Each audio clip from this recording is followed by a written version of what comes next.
Hello, and welcome to this year's Accessibility Summer Showcase 2024. I'm your host, Laura. I'm a white woman with bright blue hair, shaved on one side, wearing a plain black dress. I'll keep this introduction brief, as I know you're here to find out about cool upcoming accessible video games.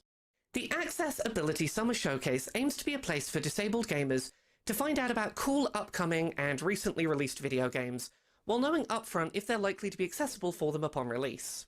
While not every single video game showcase today is going to be accessible for every single disabled gamer, the aim of the showcase is that, wherever possible, there will be at least a couple of interesting games shown today that are going to be playable for you, no matter who you are.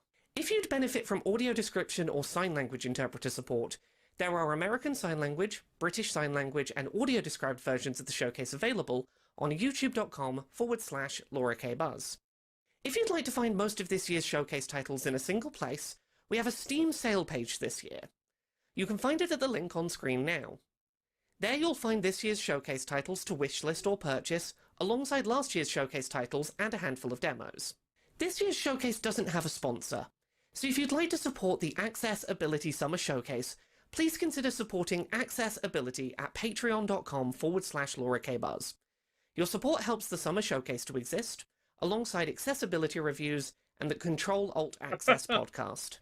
Now, without any further introduction, let's jump into the games.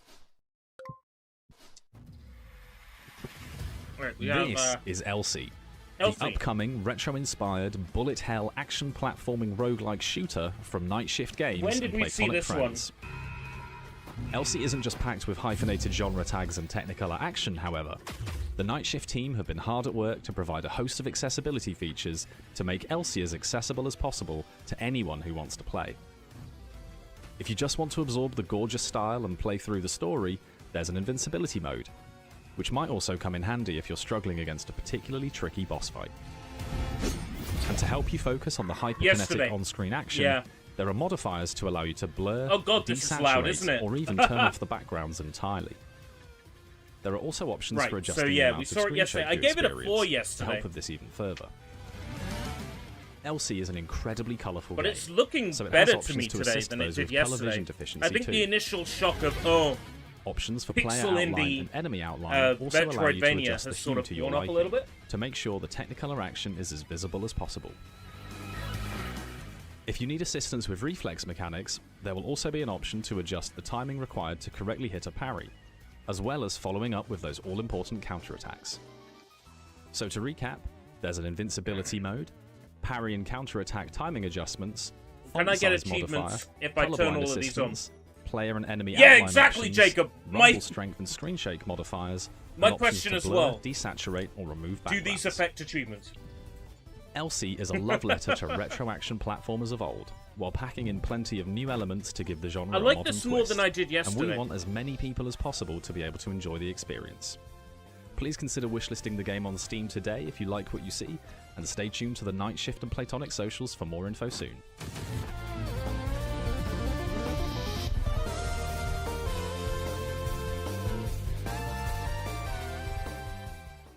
Hi everyone, I'm Ria. I am part of a two-person indie game studio based out of India called I Miss My Friends Studio. We're working on our first title, Fishbowl.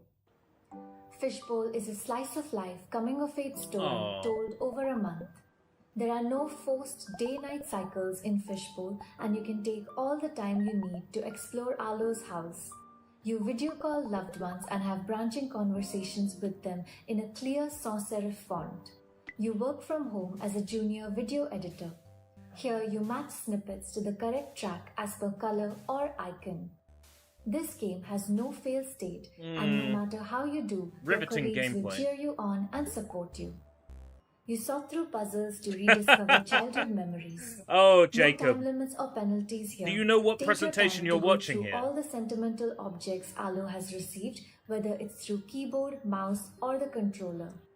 Do care tasks and get to know yourself better one day at a time. I gotta be careful what I say. Currently, Fishbowl has few options to change the volume of sound effects and music. I'm very open. And also an option to turn off screen shake.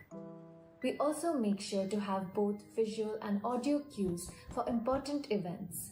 Take your time to notice them as there is no rush to respond. Our demo starts off with a content warning as it addresses and explores themes of grief, loss, loneliness, yeah, and but if isolation. you tell me up front, how am I meant We are to a small team discover and those we themes have a myself? lot more to do before release.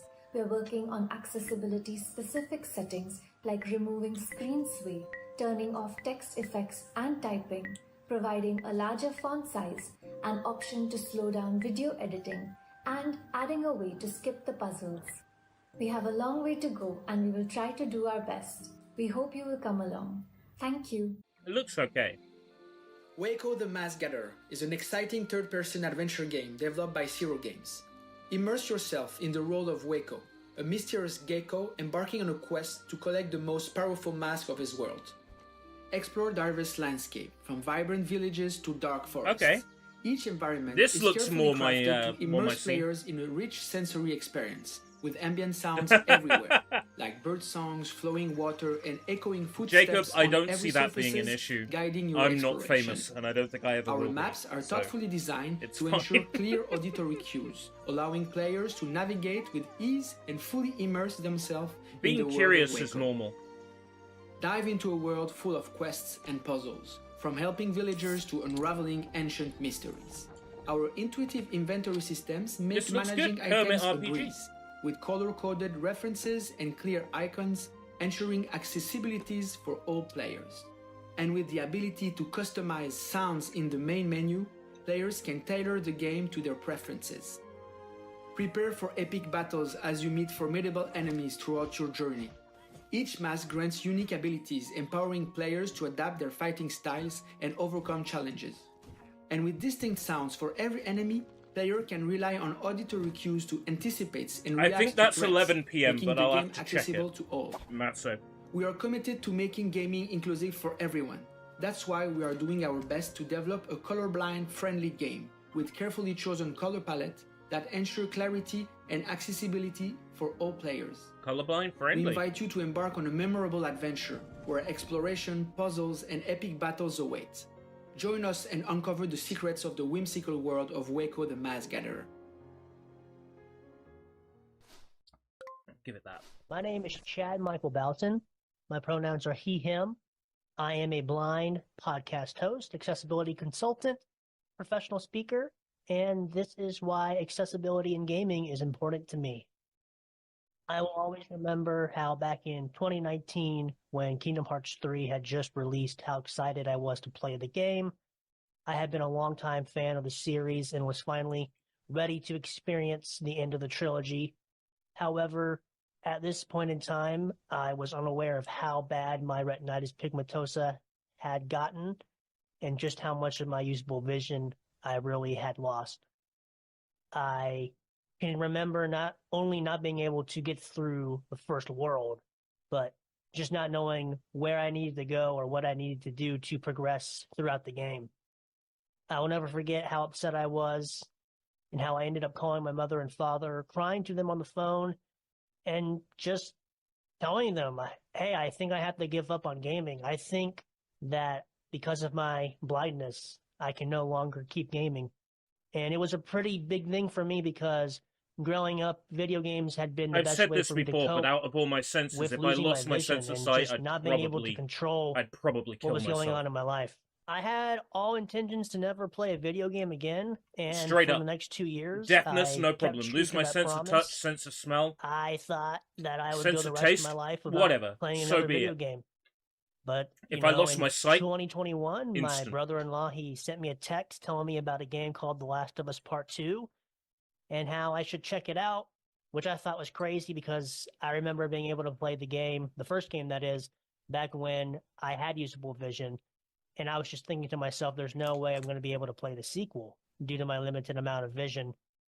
And boy, was I wrong. I could have not been any more wrong. And it was a welcome I surprise totally for get where you're myself coming from, to LS. boot up the game and realize that my vision wasn't the problem. It was that up until this point, games really just weren't being made to accommodate gamers like myself and Yeah, so it's many fair. others. if it wasn't for the work that Brandon Cole and Naughty Dog did on The Last of Us Part 2, I don't think I would ever have gotten back into gaming. And I can only imagine where my life would be right now if I didn't get back into gaming. I owe accessibility in gaming so much. Hello, my name is Stefan Gagne, my pronouns are he, him, and I'm a physically disabled gamer. I run Fiction Factory Games, and we make character-driven narrative games such as Arcade Spirits The New Challengers, Penny Larceny, Gig Economy Supervillain, and our upcoming title, The Shadow Over Cyberspace. Today, I'd like to demonstrate some of the accessibility technology that we've built into our games. I'll use our latest game, Penny Larceny, to demonstrate. In this comic book romantic comedy, you play as a criminal underling named Penny, working for various supervillains to help put food on the table. These are games I am unlikely to play. All of our games feature a self-voicing mode. Just tap the V key at any time to activate. Self-voicing enabled. In this mode, extra narration is used to describe imagery, and user interfaces are streamlined. Let's demonstrate with this scene where Penny, the woman in the black and white striped shirt and mask, is going out on a date with Farsight, the superheroine in the colorful but practical costume. Farsight, I'm so glad we're finally able to talk outside of our day jobs. It's nice to get away from all that mask and cape stuff. Penny, absolutely. What's a good first date question? The beeping sound lets players know that it's time to make a choice. Alright, let's see, what do we pick here? What are her hobbies? Sewing, stamp collecting, virtual pet raising. Voice these. Would she rather fight one horse-sized duck, or 100 duck-sized horses? Penny, I'd like to ask you an important question, one scholars and philosophers have wrestled with for generations. Penny, one horse-sized duck or 100 duck-sized horses? Really, Which that should do be you like fight? Penny Farsight. says. Oh, horse-sized duck. I actually fought him last week. For sighted players, we have options to help customize the user interface to their needs. Penny said, you can adjust fonts used by the game, picking between a differentiating comic book voice. style, a simplified I font think that for would be easier better. readability, I think and that'd the be better for standard the open player. dyslexia font. These changes carry through to user interfaces, dialogue boxes, and Welcome, more. D-Bay. Dialogue is colored to match the speaking character, Everyone's or entitled can to be their set opinion. to monochrome. I'm not You going to can tell also anybody they're invert wrong. the text box to white. Lastly, I'd like to give a little sneak peek into our next game, The Shadow Over Cyberspace, in which the Cthulhu mythos is retold through the apocalyptic lens of the Y2K crisis and 90s internet culture. In this game, we make use of video and screen filters to create retro computer effects. Seen here is an example of that, with an angry woman drawn in pixel art on a laptop screen, with a looping video of fire behind her, and an LCD filter on top. Nyarlathotep, speak your piece or go in pieces. It's the Who same are voice you? again. And what convinced you that approaching the crawling chaos was a good life decision? For players with photosensitivity, we've added the ability to disable these effects. You get the same visuals, but they're a static picture and easier on the eyes. The game also makes use of video during sequences where you watch television. We use open captioning to ensure everyone can enjoy this Right, part of the game. I would say the same. And when Like, using self-voicing mode, additional visual narration get is voice added. actors in to do it. Or at the very least, Static gives way to the TV23 logo. pick a different WYGH-TV, robot Arkham, voice for each Innsmouth, one. Dunwich. I understand that people are scared A of TV test AI pattern plays through at static. the moment. Here is a world of communication. This is literally For your needs a flavor of today energy drink and tomorrow. that is apparently Bringing together all uh, people in a new era of powered by AI. understanding. I understand everybody's afraid of Two AI teenagers at the moment, visit right? a 1950s World's Fair exhibit on telecommunications. Work smarter, not harder.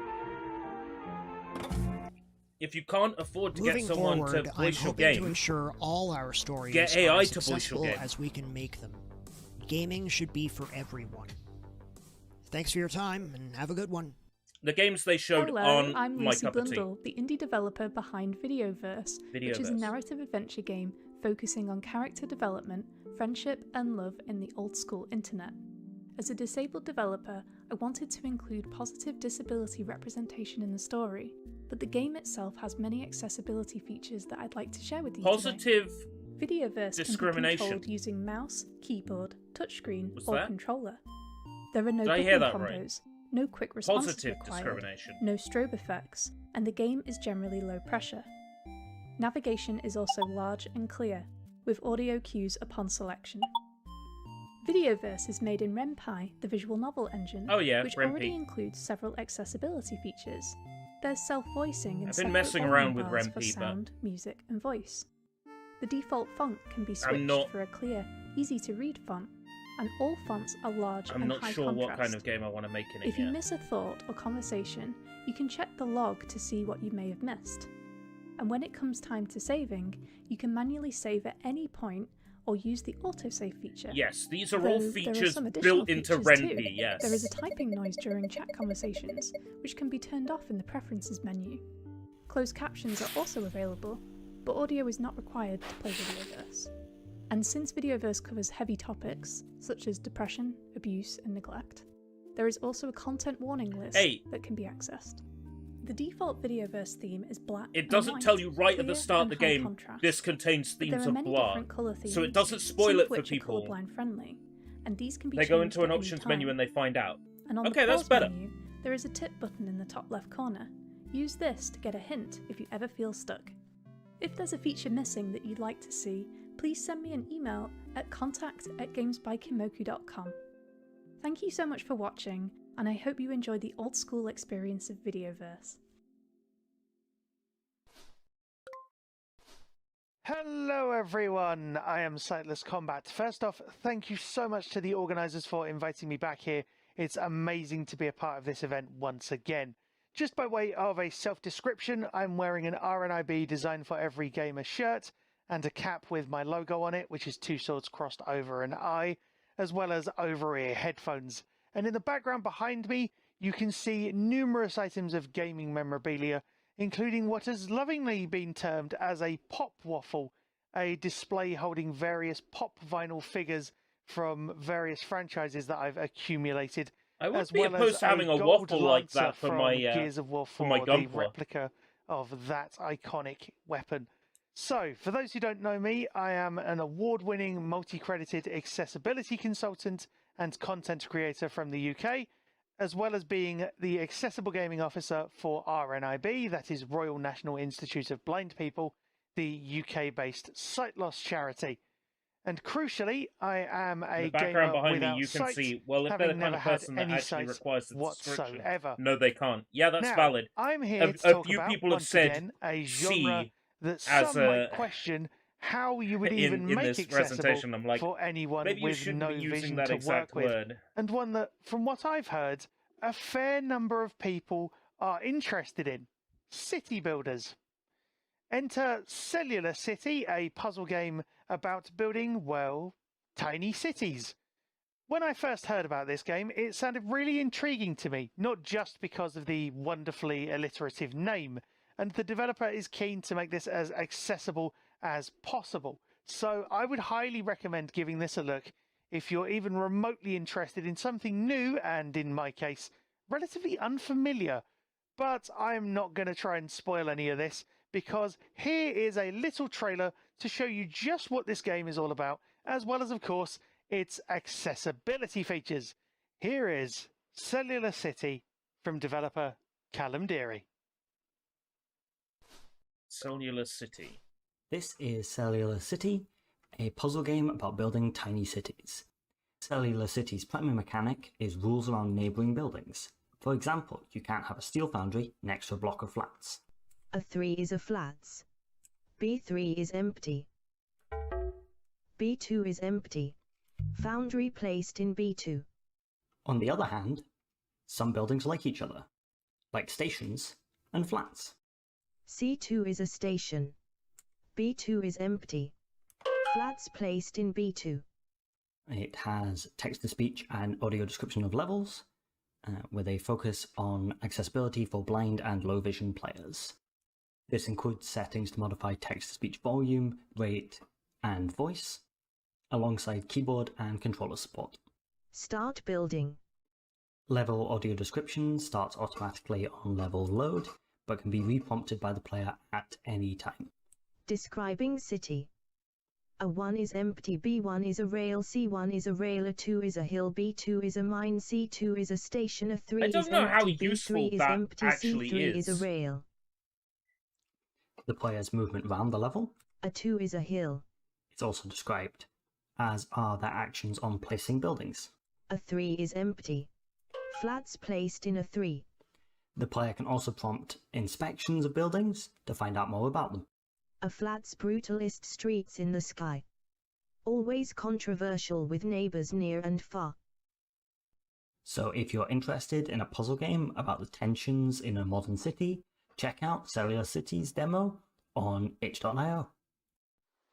Hi, I'm the developer of Upheaval, a text-based open-world roguelike adventure where you can explore the wilderness, search for magic treasures, and shift the balance of power for 30 in-game days before a powerful magician brings big changes to the world around you.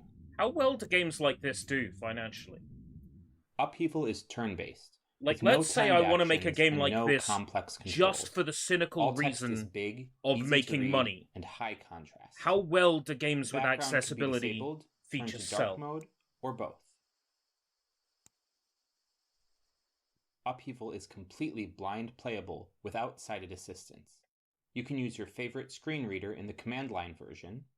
Abandoned tower, armory, 26 days left, early night, 5/6. The muffled sound of a nightbird can be heard outside. 1. Go up the stairs, no time. 2. Go down the stairs, no time. 3. Open the chest, no time. 4. Search this area, 1 time, random, time searched, 0.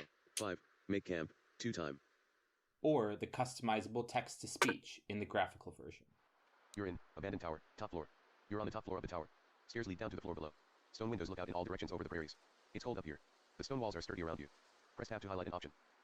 Go down the stairs, no time. Look out over the prairies, 1 time. Search this area, 1 time. Success is random. Make camp, 2 time. This is the last option. Volume levels can be adjusted separately for music, sound effects, ambient sound, and text. I always wonder with that kind of thing, like when the thing says B2 is a station, do they expect blind player to have any kind of reference to what a station looks like? Remapping possibly someone who is not necessarily blind but heavily visually impaired, or someone who's lost difficulty their sight, levels perhaps, can be adjusted might know what a station looks like. But during yeah, you have a valid point. You There's can a lot of grant things more that people in-game time, who conjure items, are born blind teleport, won't have any visual use the rewind reference for. button planned before release, or any Again, that's just combination of another these. thing that I couldn't imagine living with, you know? You can try the free demo of Upheaval on Steam I'm incredibly lucky to be, Wishlist Upheaval on Steam to support to have this a working pair of eyes. If you have any questions about to accessibility, be able to walk please around. reach out using my I'm contact incredibly info lucky. at upheavalgame.com. And sometimes these accessibility features don't seem like very sensible Hi everyone, or useful it's your to me. host Laura here again. And then I want to take some time today to talk about a game that we wanted to include in this year's accessibility. someone who actually needs those features might say they're fantastic, and to me they just seem putting weird. together a formal trailer to showcase this game.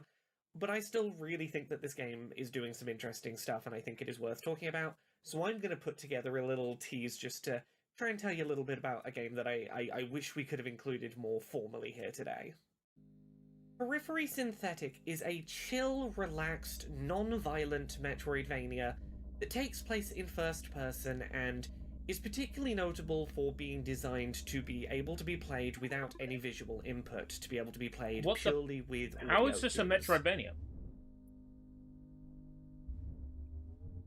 You play as someone who has been tasked with surveying a planetary system in an upgradable exosuit, and are able to explore by following all sorts of musical audio cues that are built into the soundscape of the game to collect materials that will allow you to craft and upgrade your movement abilities, while doing this sort of non-linear exploration of a planet.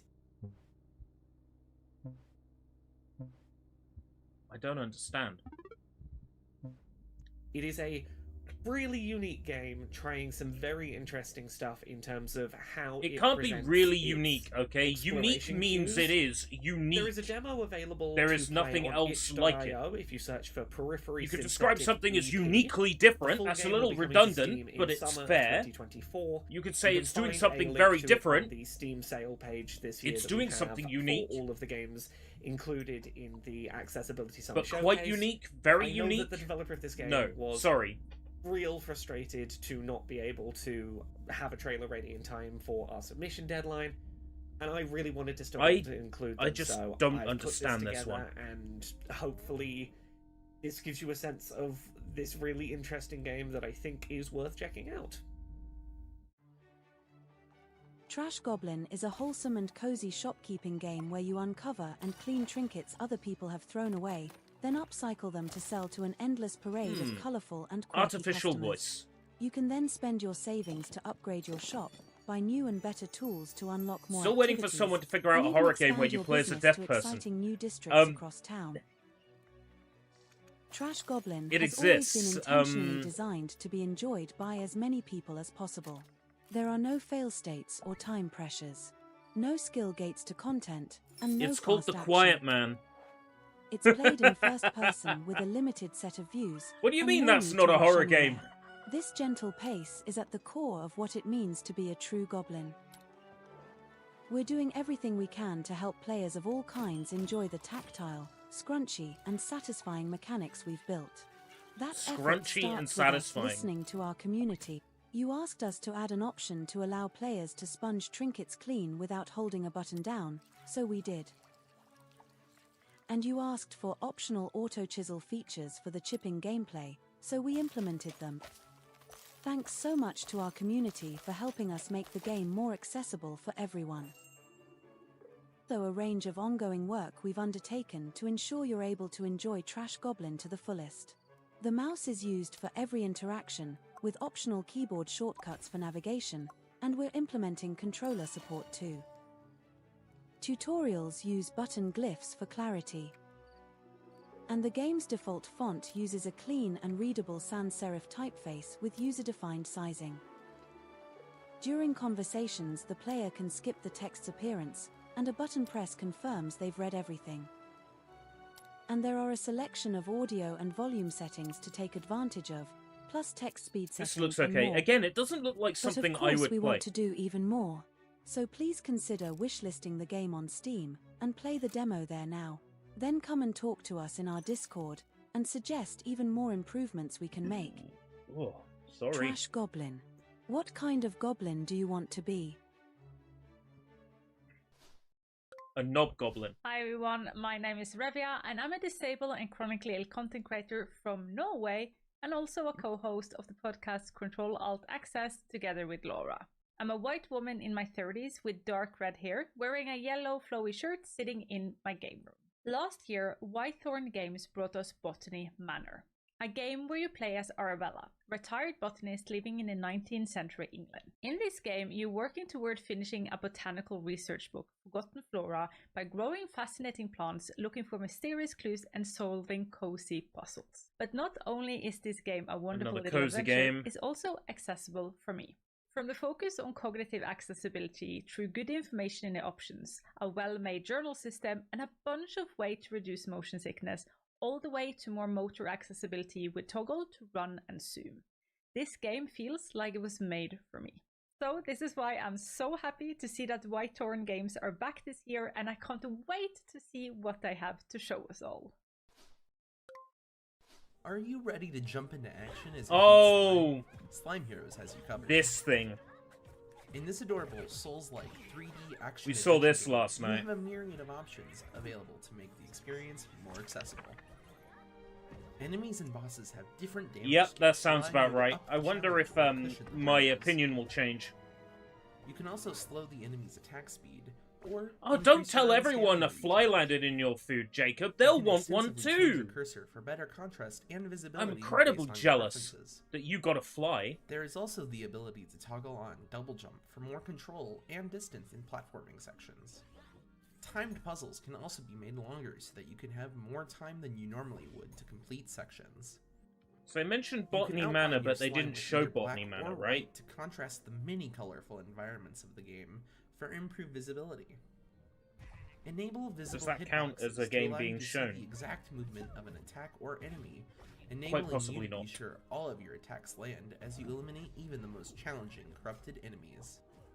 This is just a sample of the things to come from Slime Heroes. It looks a little bit better than it did yesterday. In Magical Delicacy, you play as Flora, a young witch who's just moved to the harbor town of Grot to grow her magical abilities. In the game, you make new friends, discover new places, find the secrets, I cook like all this sorts of art delightful style. foods, and get entangled in an enchanting story. To help Flora traverse the city, there's an easy platforming option that disables disappearing platforms that would otherwise require precise timing or quick movements during puzzle or platforming areas. To improve visibility, there are also several high contrast options. You can highlight Flora's outline so she'll always stand out against her background. Additionally, you can darken the background so that the contrast can be even more visible. Beyond I like the look of when this. having conversations with the mini characters of Magical Delicacy, there are even more accessibility options. You can disable what kind of game is it? dialogue effects, autoplay dialogue, and you can change the game's text to a more legible font. Finally, we've worked to make the control scheme more accessible, allowing you to rebind controls on the keyboard, mouse, or gamepad, and you can play the game without any button holds. We hope you take the time to come and visit the beautiful city of Grot with us in Magical Delicacy later this year. Hi, I'm Zoe Reyes, the Usability and Accessibility Specialist at Whitethorn Games. I'm a woman with blue hair just past shoulder length, in a light pink t-shirt, and wearing glasses. Making your games more accessible is a great goal to have, but sometimes it can feel daunting as an indie dev. To help you get started, I've got a starter kit of some features you can include to help you reach your goals. One of the easiest ways to get started is to take a look at developer tools or options. A lot of times they can be great accessibility options. Commands that reset the player, or give the player increased health or stamina, or more time to defeat a puzzle are all great ways to accommodate players who have reduced reaction time. Is there text-to-speech? On some of these games, I don't think there was on Magical Delicacy. You can come up with surprising ways to help your players. Keep contrast in mind. This may sound rather simple, but checking how contrastive the player's view is may make the difference in making the game playable for someone with low vision or color blindness. Double check your inputs. Things like repetitive inputs and button holds can be limiting for the player. Offering alternatives such as eliminating the need for quick button presses or the ability to toggle a sustained button press is always a great idea, and if you can, try including input remapping. Including subtitles is another great way to make your game more inclusive, especially if your game has a lot of spoken dialogue. A lot of times, you already have a script ready to go, too. You can even go a step further and add subtitles for non-dialogue sounds in your game, such as environmental sounds or sounds that guide hearing players to act. Horrible Henry. Yeah, but that hard mode was like 30 seconds. Are conveyed by color only or sound alone, or it sounds like they're reading off a ChatGPT response a little bit, doesn't it? In multiple ways if you can. I hope those tips help you get started. Keep in mind, this is not an exhaustive list, but the good news is it's ChatGPT. This is not an exhaustive list. ChatGPT. 100%. I recommend checking out the Games Accessibility Guidelines website, the Xbox Accessibility Guidelines, and the IGDA Games Accessibility SIG YouTube. Talking with other developers who are working on features to make their games more accessible is also one of the greatest resources we have. Our greatest strength is sharing the knowledge we gain with each other, because together we can make video games an even more inclusive space for everyone. Thank you. Hi everyone, my name is Milan Patel, also known as Patelosaur. I am an accessibility consultant and content creator, and I live with a disease called Duchenne muscular dystrophy. And I have been gaming pretty much my whole life, and that started getting difficult about 10 years ago. And this is at the time before accessibility was more widely implemented, so I kind of felt like I wasn't going to be able to game again anymore, or any longer in the future as well. But now, since accessibility is more widely implemented, and there are many more tools that you could use now, I am now able to play more games than I was before my physical difficulty started. So accessibility is something that's quite important to me, and it's really great to see that it's being more widely implemented and more people are starting to learn about it. Hey everyone, I'm Kevin from Manavoid Entertainment, and today we're going to talk about some of the accessibility features in Rainbow Billy: The Curse of the Leviathan. Oh, now this looks Let's jump right into it. We've been asked how we made the game accessible for people with color blindness. Yo, check this out. Our technical director Alexis is actually colorblind himself, so in a game about recoloring the world of imagination, it was important to get this one right.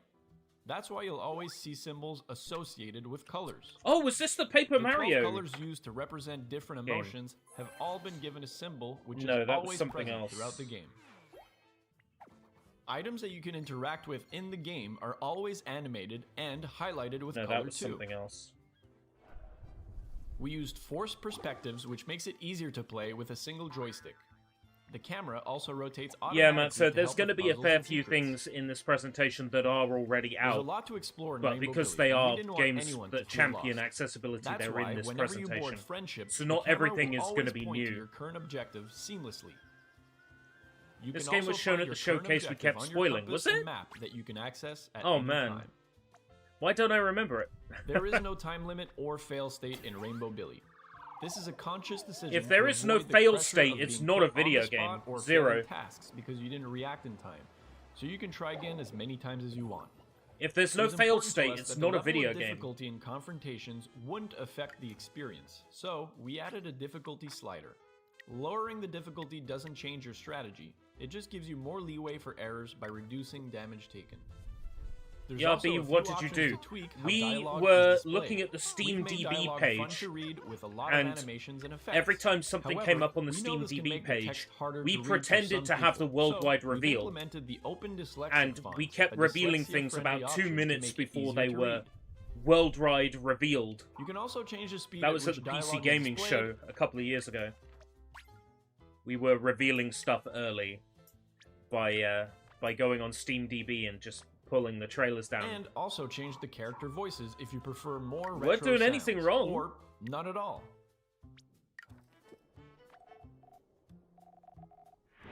Rainbow Billy the Curse of the Leviathan has so much more to offer.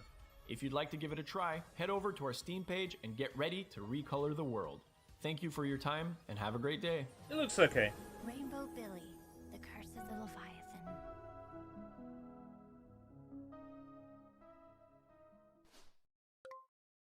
Hi everyone, quick update here from Laura. The folks behind Rainbow Billy, The Curse of the Leviathan have actually given us some Steam codes for the game to give away during today's Accessibility Summer Showcase. If you would like to be entered into a random draw to win one of 5 copies of Rainbow Billy, The Curse of the Leviathan, you can head over to @WeAreManavoid on Twitter and find the competition tweet. 5 people will win Steam codes for the game by responding to the tweet up on Manavoid's Twitter. You can enter between now and Sunday, June 9th at 11:59 PM Eastern Daylight Time, so you have about 2 days to respond to their tweet to get put in for a random drawing to maybe win a copy of Rainbow Billy, The Curse of the Leviathan.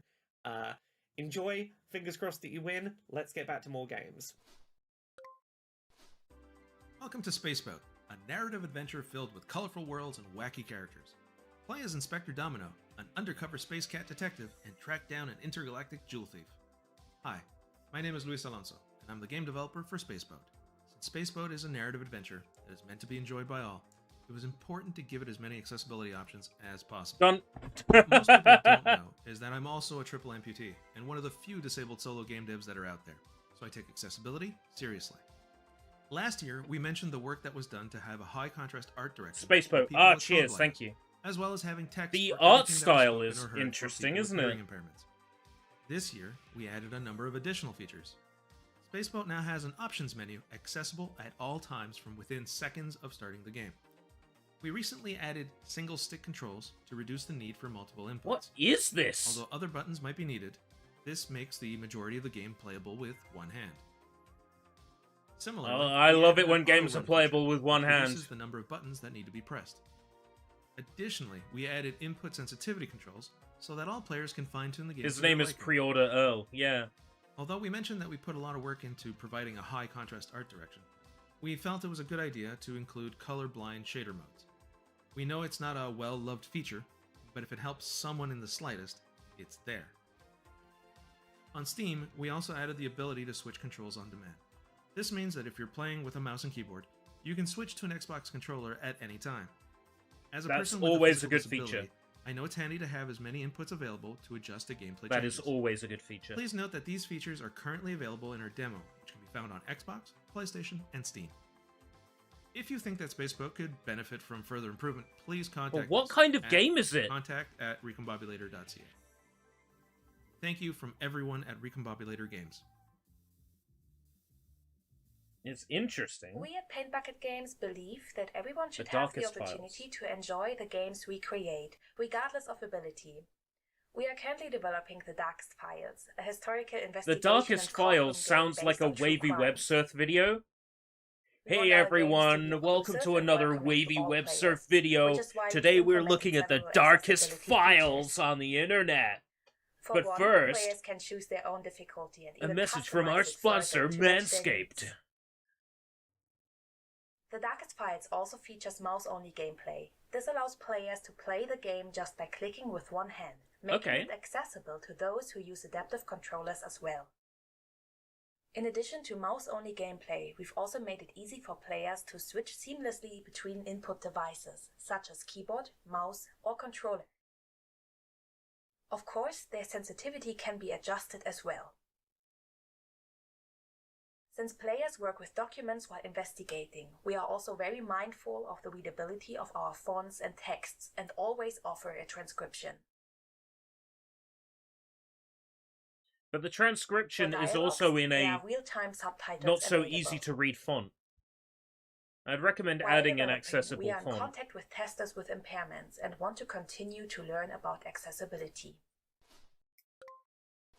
Hi everyone, very dry. Laura here again. Thank you so much for tuning into this year's Accessibility Summer Showcase. As a reminder, we have a Steam sale page for this year's Summer Showcase, so you can find most of this year's games all in one place on Steam if any of them caught your interest. We've got one final trailer for you before we wrap up, but before that, I want to make a quick announcement. The Accessibility Summer Showcase is a bit of a passion project for me, and it's something that I find a lot of joy in producing. As such, I'd like to try expanding it just a little. In December of 2024, I'm going to attempt to publish the Accessibility Winter Showcase. It'll be just like the Summer Showcase, just happening at the other end of the year. The hope is that we can provide a spotlight for accessible video games whose announcement windows might not line up well with our usual summer event. If you're a developer who would be interested in featuring in the Accessibility Winter Showcase, email laurakbuzzofficial@gmail.com and we can discuss specifics. More official information will be made available in the coming weeks. There's no guarantee that the Accessibility Winter Showcase will return in future years, but I'd like to give it a go and see if it's something that I can publish sustainably. Thank you all again for watching, please enjoy our last trailer, and I hope you have an accessible day. Hey everyone, I'm Darren, the developer of Dawnfolk, a miniature survival city builder about bringing light back to the world. I designed Dawnfolk to be the perfect entryway into the city builder strategy game genre. It's a simple game without definitely doesn't look like something I would play or endless tutorials. A unique element of Dawnfolk is that you can collect resources by playing small, exciting minigames.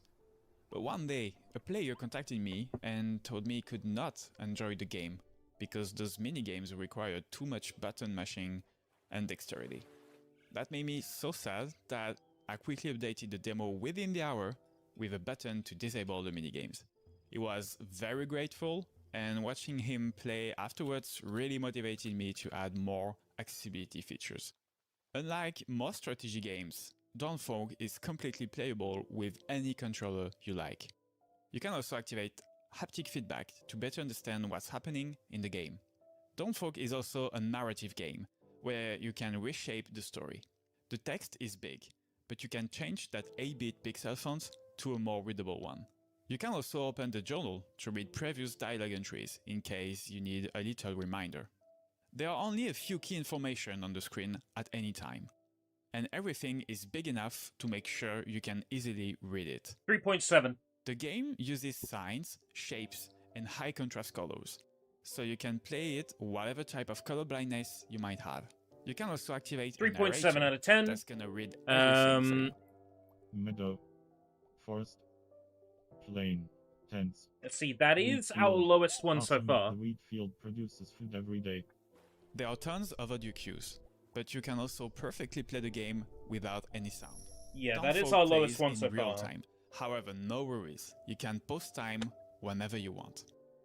The game can be played with different levels of difficulty. Oh, the entire show. Anytime. This got a 0. Don't worry about making this is something I will not if play. You're stuck, at all. Will always come back so to you this one with got a some 0. advice. There's no jump scares in the game, but you do have a few screen shakes and flashes that you can disable. The game is still in development, and I'd be sure to add more accessibility features in the future. I mean, if I was rating these on their accessibility, this would be much higher. But I'm rating this on games that I would be likely to play, and this is not one. If you're watching on Twitch, stay tuned for a live stream showcasing demos for Fishbowl, Dawnfolk, Magical Delicacy, 5, Cellular City, Periphery 0, Synthetic, and Trash Goblin. 4, 3. Now, I won't be watching those. Right. That was it, huh?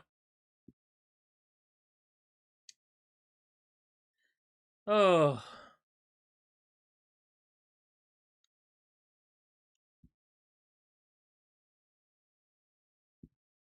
Gotta level with you. That wasn't so hard. There was a lot of stuff there that I am just not interested in or does not appeal to me in the slightest. And that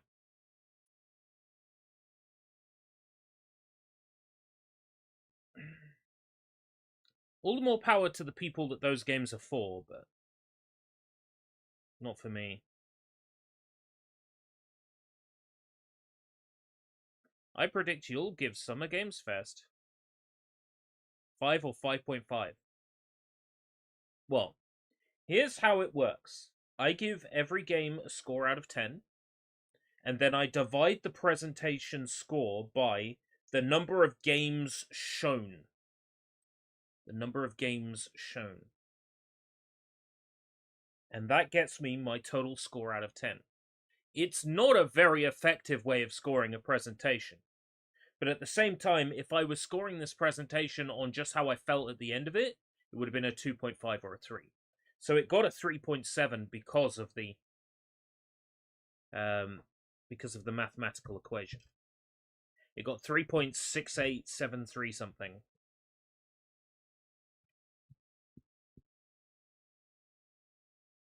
Right. I am not sure if I want to stream for a long time now. It probably makes sense to... 3 games today were good, but not 10s. Let me have a look. Yeah, I haven't given a 10. So the games that I am interested in are Space Boat. I want to know more about that. I'm going to look that up. And Weko the Mask Gatherer. Elsie looks cool. Magical Delicacy, I really wish we had been told more about it. We were told about the accessibility options, which is great. It's an accessibility showcase. You also need to tell me why I should be interested in your game. And a lot of the games shown today did not actually take the time to explain why I should be interested in them. Just how they are good for me if I were a gamer that required accessibility options, which is great. All the more power then to the people who this presentation was intended for. But as someone who is thankfully, luckily, touch wood, never gonna have to deal with that shit, fingers crossed, I looked at it from the point of view of games that I might be interested in playing, and from that point of view, that presentation didn't show me very many games that I'd be interested in. Right. Because Summer Games Fest is what, like 10 PM or 11 PM tonight? Something like that. 9:30 PM the live stream goes live. So I figure that is a 10 PM start. 10 PM BST. So I really don't want to be streaming from now until 10 PM, plus all of Summer Games Fest, all of Devolver, all of Day of the Devs.